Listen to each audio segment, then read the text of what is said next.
Greetings, friends. You're on the Military Reports channel. Today, we will discuss with you the situation in Ukraine on the 23rd of April, 2024 year. A lot of things have happened today.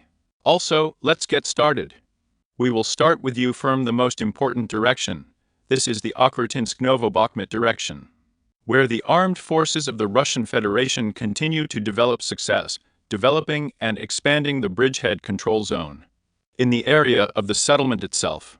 Now there are attempts to gain a foothold and improve tactical positions on the flanks, north, south, east, west of the Q. But we remember that such a small as a gut, wedging into the defense of the Apu, breaking through it in fact. And of course, in such a configuration, the front line cannot maintain its combat capability. It needs to be expanded for safer further combat operations. And today, information has already begun to arrive that after the Russian troops managed to gain a foothold in the central part, there are also shots that publish Russian fighters who rejoice in the central part of the village of Osheratina. There are shots of the Russian flag being hoisted or already armed over some administrative buildings. Let's say the post office building in the central part of Pristina is under the control of the Russian army. There are also shots of the same flag directly from the drone itself, only from a different angle. In other words, in general, after it was possible to cross the railway, to fulfill the most important task, to gain a foothold on the Ukrainian side of the railway, the Russian army switched to, say, the southern direction. And information is already being received that the armed forces of the Russian Federation have managed to enter, or rather enter, a locality over the past day, let's say Bakhmutovka from the north and from the east. And if, let's say, information was received in the morning, only that it was possible to break into settlement, enter from the north, from the south. In particular, we see with you that diversionary strikes were carried out on Solovyev itself in order to delay reserves, so that it would not be possible to transfer reserves further to the east through Solovyev, so that reserves would remain here. This is the operation that the Apu tried to carry out, but it failed, then just before the filming of this video began. A little later information began to arrive that armed forces of the Russian Federation entered the settlement of Novobakhmutovka. It is difficult to say yet whether it was possible to establish full control of 100% over the settlement. Perhaps some part of it, but in any case, it is only a matter of time. It is possible that by the next settlement, the Russian color will be completely painted. Tomorrow, perhaps the Ministry of Defense will confirm this information and the flag will already appear. In general, of course, the situation is developing as negatively as possible for the armed forces of Ukraine in this area. And of course the question arises, how did it happen? Why did this happen? How did it happen that the Ukrainian troops are simply not able to stop the offensive and the advance of the Russian army now? And again, there is information that the main reason why the Ukrainian troops were forced to retreat from the village of Osheratina is that one of the brigades in the Okhotynsk direction, again without receiving an order, without the permission of the commanders-in-chief, the leadership left its positions. And they say that one brigade left its positions without an order and Russian troops immediately entered the settlement. Here I tried to dig into this information, what kind of brigade left, how it happened, why it happened, and so on and so forth. You know, I may have already dug up some rumors, fables, nonsense, but in general, the story sounds interesting. Just like a script for another blockbuster. The thing is that when the Russian army had already broken through a few days ago, it was breaking through in the direction of Okhotynsk. When back in the early days, when, say, the 115th Brigade was completely defeated, crushed, in the area of these, say, the private sector between the railway, when exactly the 1st Brigade 115th rolled away from there, having refused to carry out orders. Then, as a fire brigade, as a team that will try to completely demoralize the 115th. Here, somehow, to bring the situation into some kind of compliance, it was decided to relocate, slightly redirect the 47th Mechanized Brigade. They had to stabilize the situation in turn and prevent a breakthrough of the front, much less the fall of the settlement itself. And in just a few days, we have received a huge number of videos. Let's say that in these frames, we see the 1st Bradley of the 47th Brigade. They have it in service. They are constantly glowing with these Bradleys. Here are the 1st Bradley, who has already tried to counterattack Russian troops at the base of, let's say, the Okhotynski bridgehead. Here are the shots, which, on the basis of which we have painted over everything in general, it is here, among other things, that there is an attempt of a counteroffensive again on the same Bradley. 47th did everything in her power, everything I sat down, to stabilize the situation, but it didn't work out. And here the most important point is when, in general, it was not possible to stabilize the situation at a distance. At a distance, let's say. The command was received to enter the settlement and counterattack, to storm the positions that the 115th Brigade had already lost the opportunity. And here are the most interesting moments. Here, according to rumors, again according to gossip, perhaps a completely invented story, but it just needs to be told. Because it may have some truth in it, yes.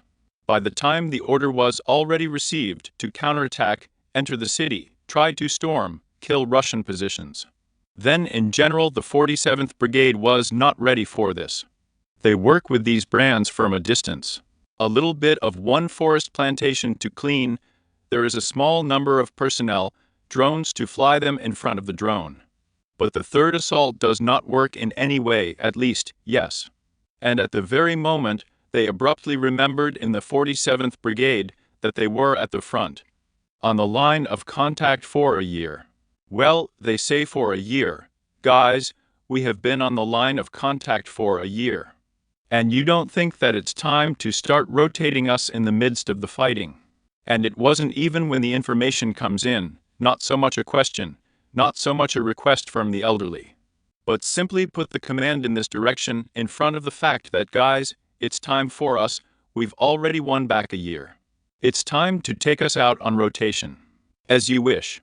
And naturally, in order not to raise a fuss, noise, dirt, all these things, as I understand it, the Ukrainian command has made the decision it is necessary, so it is necessary. Because, well, not.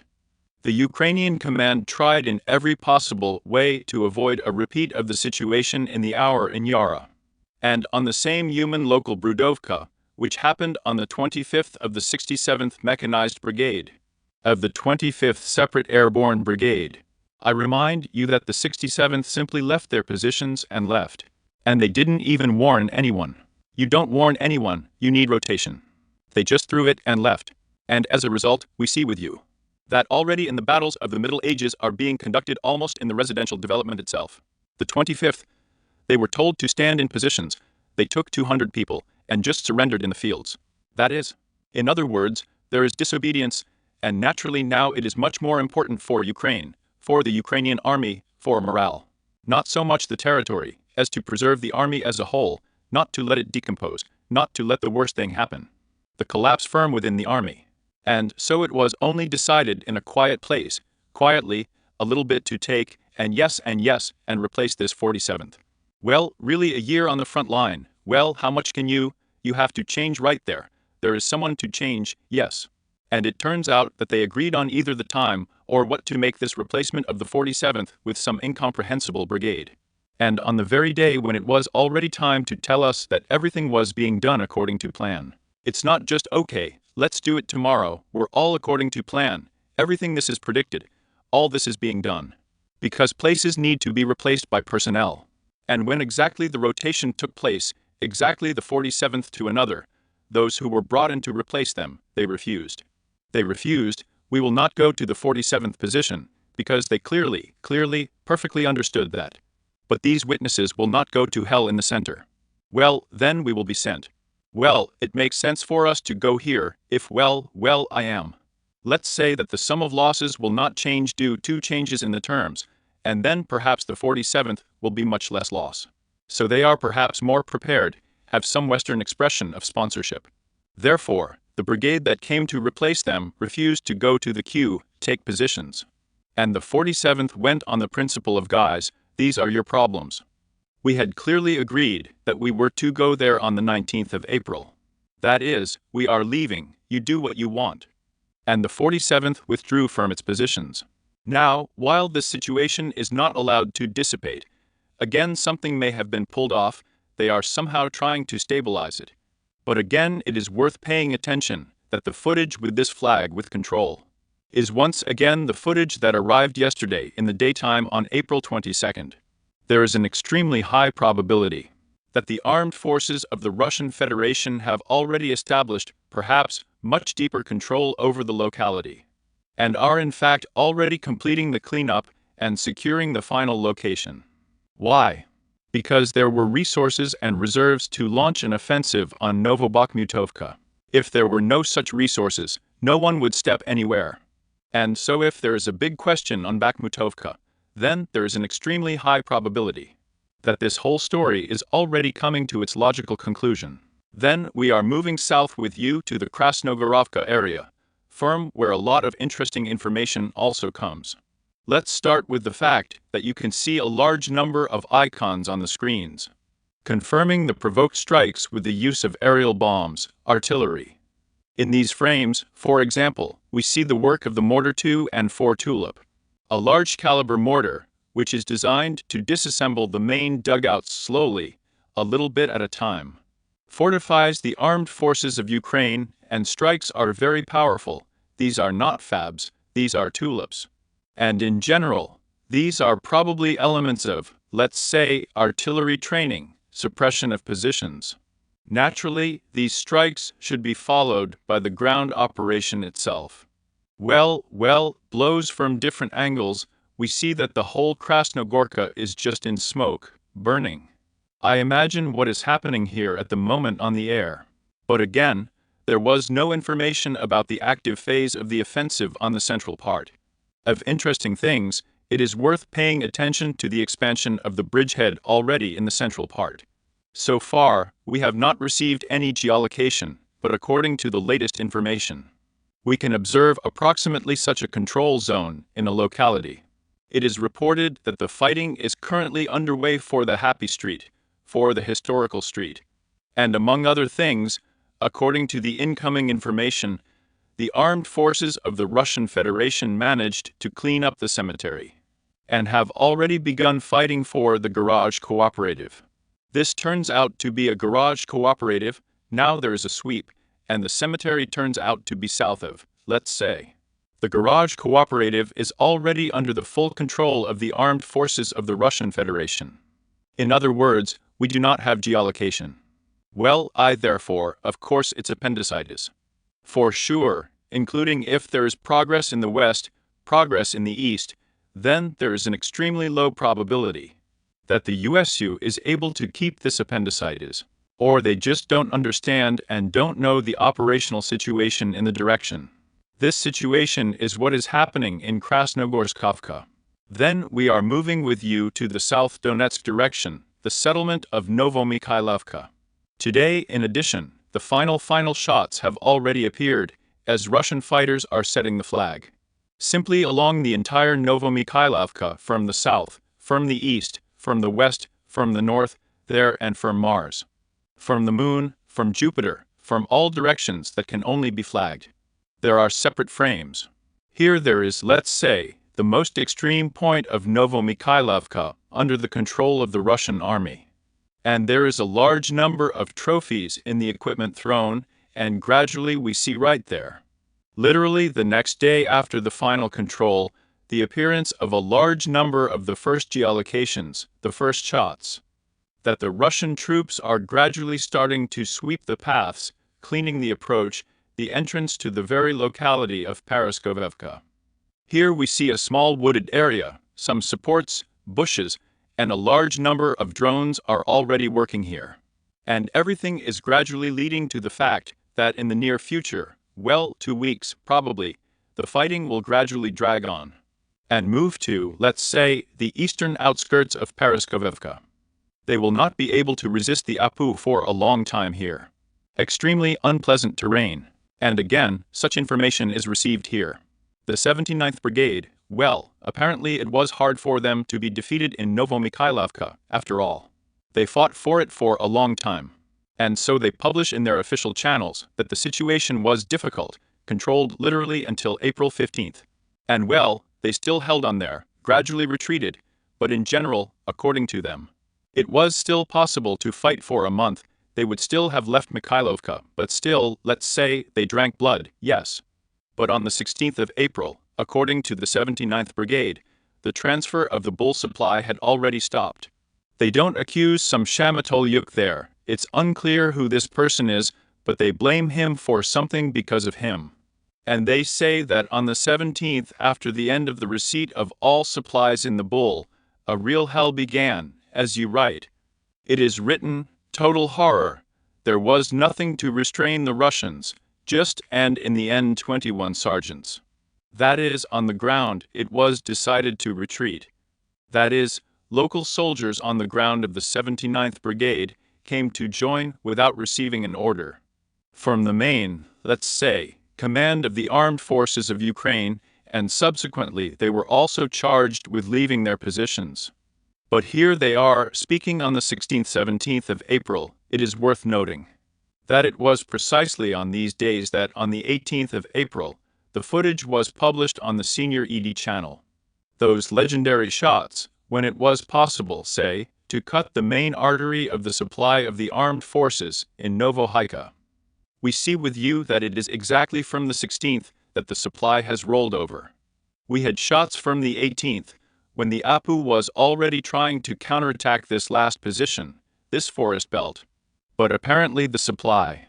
They accuse the 79th fighters of some kind of Shmakolyuk, but in fact there is no one to accuse there. The Russian army established control over this forest belt already in the 16th. The supply was simply cut off. And the accusations are in fact groundless there. But as I see from the geolocation of the frames that we see and receive, a lot of interesting information continues to come from the area of the Ugledar point. The Russian army is moving to more aggressive, more purposeful, more precise operations to clean up strong points, mortar crews, machine gun crews, and other perimeter positions around Ugledar. Everything that is generally able to be used in the issue in the event of an offensive, in the event of an attempt to force the Kashlig River southwest of Ugledar, is destroyed. Here we go again on farms.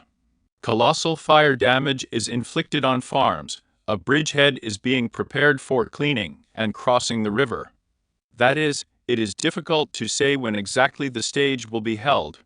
Easter is really on the nose, after Easter the 9th May holidays. But you know, from some point of view, Western partners also want to take advantage of this, let's say.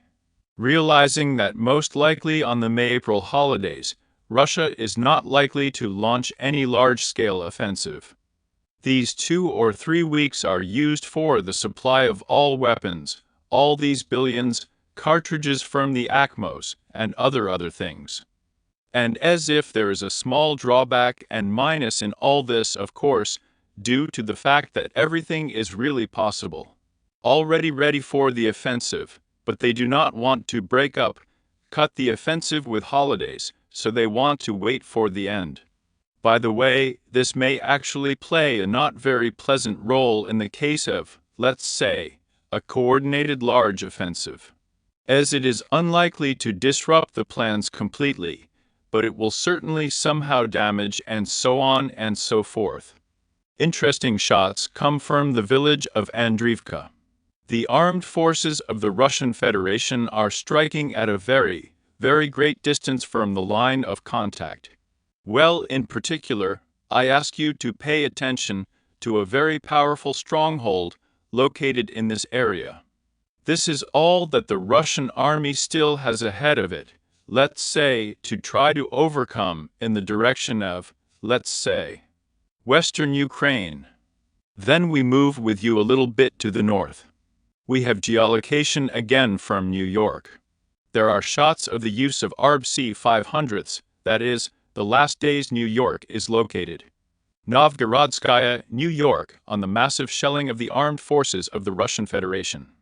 Just on a daily basis, and if you follow, let's say, draw a conclusion based on the geolocation of the use of weapons of two types. Either Russia has already reached such, let's say, production capacities that there is simply nowhere to go, you just need to produce them. Yes, that's one explanation. The second explanation, of course, is that in the near future, it is possible to attack in this direction, with the aim of a final solution to the issue, so to speak, of the Toretsk New York agglomeration, Dzerzhinsk or Konstantinovka, and so on. So, then we go with you to the Clock Yar. There are, of course, some very interesting points here. The Russian army continues to carry fire damage on the eastern part of the Yar clock. The active phase on Earth is not beginning, but it seems that something is being expected right now. Here again, perhaps they are waiting for these holidays. Everything is already according to these timings, for how long a blow is struck in duration, in time. Everything already suggests that, in general, the operation is most likely ready for Yarskaya hours. I'm ready, I've been ready for a long time, but for some reason I don't start it. Perhaps they are waiting for rotation, perhaps again they are waiting for the end of the holidays. For the second day in a row, you have already shown footage of new geolocation from the Seversky Donetsk Donbass channel. As separate detachments of the armed forces are trying to leave the eastern Chaz Yar, but everything is useless, unsuccessfully. Everything is destroyed either on the approach or on the departure. And in general, again, everything is ready here. And today, very interesting information, very interesting shots have been received. Well, not only, let's just say, I'll digress for a second, just between the Eastern Central Time, but also the southern one. Ivanevskaya, again hours of Yar, again shots of full fire control over the main supply routes, intersections, and so on and so forth. Everything is under fire control here, well, there is no chance. But, despite all this, very interesting shots were published today, and 2 frames, 2 videos. The first video was published by the armed forces of Ukraine as in the course of, let's say, an audaciously unexpected attack, the armed forces of Ukraine, having overcome, say, minefields, say, just fields, managed to cross this area and navigate this landing, located between Ivanovsky and Kleshivka. And during the fighting, it was difficult to understand, it was possible to capture on the frames, it was not possible. Later, Russian sources began to publish a frame of Akhmat, the force of artillery strikes on the positions of the AFU in these trenches. In other words, we have tinted the map accordingly, changed it, but here it is interesting. Such an unexpected blow, it doesn't affect anything, nothing solves anything in principle. Perhaps small operational tasks, but in general, even this can happen in a direction where, it would seem, the initiative is completely under control and in the hands of the Russian army. Some sources publish footage, but if you have access, you can turn it on, listen to it, or, let's say, in the Telegram channel. Here says the source, the author of this video, that it is already the Eastern Yar and Strelkanya is already heard here. Explosions of such an author reports that, like, the battle is already being fought on the territory Eastern Hour in Yar. That is, already in the high-rise building. But so far without geolocation, without confirmation of this information. Seversky direction, Razdalovka. While we have not received any personnel confirming the entry of the Russian army into the settlement itself. Yesterday we discussed with you, but we have a large number of FABs, a large number of sons arriving on the terrain. Russian troops, among other things, continue to sweep the railway tracks in the direction of Belogorovka-Vyemka. Again, this is already that day, the second week, a small area just equalizes with the ground with these grads. That is, again, it says that in general everything is ready. That is, well, it's difficult for me, of course, to judge from this distance, but based on the timings. And how much time is spent on all these strikes, then based on previous experience, the offensive should have already begun 6 days ago. As for a recess, as for a Razdalovka, as for a Watch Yar, as for Krasnogorskovka, but now it seems like some kind of waiting. They just strike, they don't let you down, they throw you up in turn, and everyone just sits there. When will this day come? Perhaps here it is just about when it will come.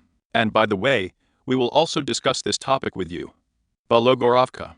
Again, after 3 or 4 days of an operational pause, the Russian army returns to the very beginning, suffers a fire defeat. Hail strikes are equal to all Krasnopol. There is a sweep, sun strikes. Strikes are inflicted on Belogorovka by multiple launch rocket systems. Everything is being done in order to break through the defense at least this time, but so far nothing is working. Of course, with each new offensive, with each new attack, an additional 100 or 250 meters are being eaten up from all sides. Well, to talk about a breakthrough, or that, let's say, all situations, the fate of Belogorovka has already been decided. It's too early. South Kapinsk direction, no news. The North Kup direction has a similar history. Well, we are moving on to the Kharkiv direction. And today, a colossal amount of news and updates began to arrive. From some insights and rumors, gossip, someone shared with someone, told someone on the phone. Someone sent someone a letter, a text message, and so on and so forth. And the first information began to arrive that Army Group North would have the Latin N as its designation, that is, the letter N on the tactical sign on the equipment. It seems to indicate that it belongs to the group of, let's say, armies, the grouping of the Army North. In particular, information has been received, perhaps the one who will lead this group, and according to the incoming information, the North Group will be entrusted with the responsibilities of Alexander Lapin, a person who has repeatedly proved himself during a special military operation, received heroes there, and, well, in general. His, so to say, military history was difficult there and was introduced, removed, assigned, transferred. I have worked in battles and in the headquarters during this time. I have been everywhere. And now, according to the latest rumors, he is being returned to the line of contact again, so that he will lead the North grouping and move precisely in the Kharkiv-Sumy direction. According to the Ukrainian side, information is received that in the border area, in all villages and cities, it was forbidden to sell alcoholic beverages completely, but since there is now a high concentration of personnel in the forest, in order to avoid that alcoholics alone would not be able to keep anything on the front line at the time of the offensive, so they removed as much as possible the sale of alcohol so as not to give you, so that a sober soldier was on the front line, and not some incomprehensible drunk. At the same time, a large amount of information is being received from Kharkiv itself, and today, by the way, footage of a missile strike on a Kharkiv TV tower was published. These are the frames. Apparently it is standing quietly by the tower. At some point, this is most likely the Ha-69 rocket flew in, but very accurately, the blow on the tower went right through. A very precise strike, which is extremely difficult. Well, let's say it's a very complicated operation. Anyone could be in place in this tower. Well, me. You know what I'm talking about. That is, the accuracy is so accurate, yes, so that you can hit missiles in the head. Not that there's some kind of here, well, it's in a TV tower. How accurately this strike was made. Well, some sources, of course, are trying to calm the situation, that so far nothing has been observed, no offensive is visible, and so on and so forth.